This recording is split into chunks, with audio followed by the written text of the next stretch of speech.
गाजियाबाद जिले की एक रात की बात है।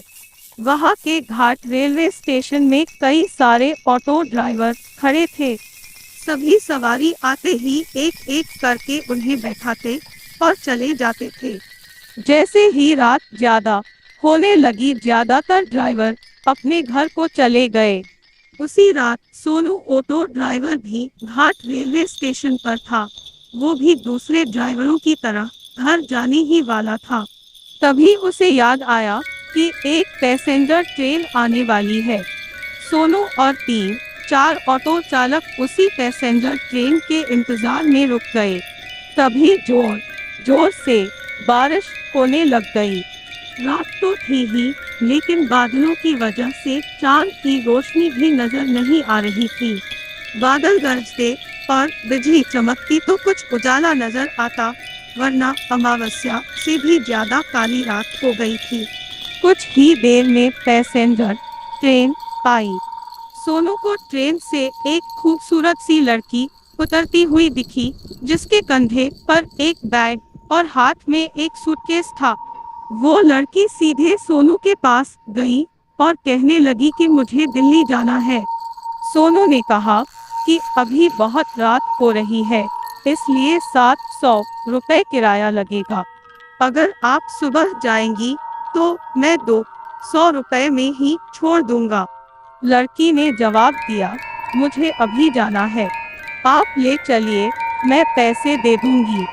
सोनू ने कहा, मैडम आप पहले पैसे दे दीजिए, मैं आपको सही सलामत घर तक छोड़ दूंगा। लड़की बोली, अभी मेरे पास सिर्फ 300 रुपए है, आप ये रख लीजिए, घर पहुंचते ही आपको बचे हुए 400 रुपए दे दूंगी। इतना सुनते ही सोनू ने कहा, ठीक है मैडम, आप ऑटो में बैठ जाइए। कुछ ही देर में सोनू ने उस लड़की को उसके घर के पहुंचा दिया। वो लड़की ऑटो से उतरी और घर के अंदर चली गई। सोनू अपने 400 रुपए के इंतजार में खड़ा रहा। आधा घंटा बीत गया, लेकिन लड़की लौटकर नहीं आई। सोनू के मन में हुआ कि अंदर जाकर देख लेता हूँ कि वो अब तक क्यों नहीं आई। उसने घर की घंटी बजाई और जोर जोर से आवाज लगाने लगा। तभी एक बुढ़िया ने घर का दरवाजा खोला। सोनू ने उससे कहा कि एक मैडम यहाँ ऑटो से आई थी, उन्होंने मेरे 400 रुपए देने हैं, वो अब तक पैसे लेकर बाहर नहीं आई। बुढ़िया ने हैरानी से पूछा, कौन मैडम? यहाँ तो मैं और मेरे पति के अलावा और कोई नहीं रहता। हाँ, मेरी बेटी पहले रहती थी, लेकिन वो 5 सालों से यहाँ नहीं रह रही है। सोनू बोलने लगा, क्यों, अब वो कहाँ रहती है? मैंने शायद आपकी ही बेटी को यहाँ तक छोड़ा है, आप एक बार अच्छे से देखिए। बातों ही बातों में सोनू की नजर सामने दीवार पर गई। वहाँ उसी लड़की की तस्वीर लगी हुई थी, जिसे वो ऑटो में बैठा कर लाया था। सोनू ने बुढ़िया से पूछा, वो दीवार पर जिसकी तस्वीर लगी है, वो आपकी बेटी है? बुढ़िया ने जवाब दिया, हाँ, वो ही मेरी बेटी है। क्यों, क्या हुआ? तुम ऐसे क्यों पूछ रहे हो? हाँ, जवाब सुनते ही सोनू बोल पड़ा, माताजी, मैंने कहा था न कि मैं आपकी बेटी को ही घर लाया हूँ।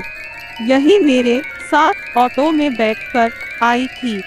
आप अब जल्दी से मेरे पैसे दे दीजिए। देखिए, सुबह भी हो गई है, मैं कब से यही खड़ा हूँ।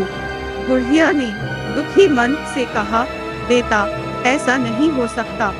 हाँ, ये मेरी बेटी है, लेकिन 5 साल पहले ये ट्रेन के नीचे आकर मर चुकी है।